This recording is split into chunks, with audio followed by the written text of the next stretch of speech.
রাজধানীর আশকোনার অধিকাংশ রাস্তা খনাখন্দে ভরা, যা বাসিন্দাদের চরম দুর্ভোগের কারণ। বৃষ্টি হলেই জমে হাঁটু পানি। রাস্তা ভাঙা ও জলাবদ্ধতার কারণে ঘটছে দুর্ঘটনা।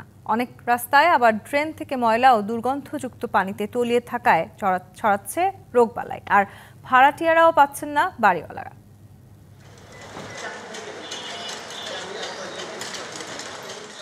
এমন দশা কাউলা থেকে আশকোনা হয়ে হজ ক্যাম্পের দিকে যাওয়ার এই রাস্তার। দীর্ঘদিন ধরে কোনো সংস্কার কাজ না হয় ভরে গেছে খানাখন্দে।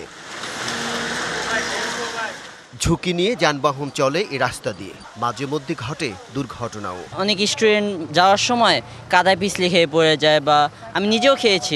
আমরা সাইকেল নিয়ে আসি, সাইকেল নিয়ে আসতে পারি না, তারপর ড্রেস নষ্ট হয়ে যায়। আমরা যখন রিক্সায় উঠি, অটোতে উঠি, অনেক রিস্ক ফিল করি। অনেক বাচ্চারা স্কুলে যাওয়ার সময় কিছুদিন আগেও একটা দুর্ঘটনা হয়েছে, বাচ্চা পড়ে গেছে। এই এলাকার আরো কিছু রাস্তা দীর্ঘদিন ধরে তলিয়ে আছে পানিতে।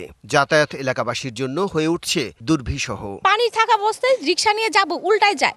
আল্লাহ, মরে গেলাম সেটা গেলাম, কিন্তু হাত পা ভেঙে ঘরে ভেঙে বোরপুর থাকলে সেটা একটা ভীষণ ভীষণ খারাপ একটা। প্রায় 4-5 বছর ধরে জলাবদ্ধতা এবং গাড়ি গুড়ি নিয়ে আসলে প্রায় উল্টে যায়। আশকোনা আমতলার কলেজ রুটটিরও একই অবস্থা। সোয়ারেজের পানি এসে জমে আছে রাস্তায়। দুর্গন্ধময় পানির কারণে ছড়িয়ে পড়েছে অসুখ বিসুখ। যারা মুসল্লিরা নামাজ পড়তে যায়, একটু বৃষ্টি হলে পানিতে জর্জরে দেয় এবং পানির সাথে ময়লাও আসে। রাস্তায় সবসময় মশা দেখা যায় যে সকাল বিকাল মশা লেগেই থাকে। কোনো কোনো বাসার নিচেও ঢুকে গেছে বৃষ্টির পানি, ফলে ভাড়াটিয়ে পাচ্ছেন না অনেক বাড়িওয়ালা। সরাসরি যে ময়লা ড্রেনটা আছে, ড্রেনের পানি সরাসরি দোকানের ভিতরে ঢুকে যায়। কোনো দোকানে খুলতেও পারে না, দোকানদারি তারা করতেও পারে না। অনেকেই তারা দোকান ছেড়ে অলরেডি চলে যাচ্ছে। মানে যারা বাড়িওয়ালারা আছে তারাও দুর্ভোগে আছে। উত্তর সিটি কর্পোরেশনের 49 নম্বর ওয়ার্ডের আশকোনা বড় মসজিদ রোডও বেহাল। রাস্তা সংস্কারে দ্রুত উদ্যোগ নেওয়ার দাবি এলাকাবাসীর।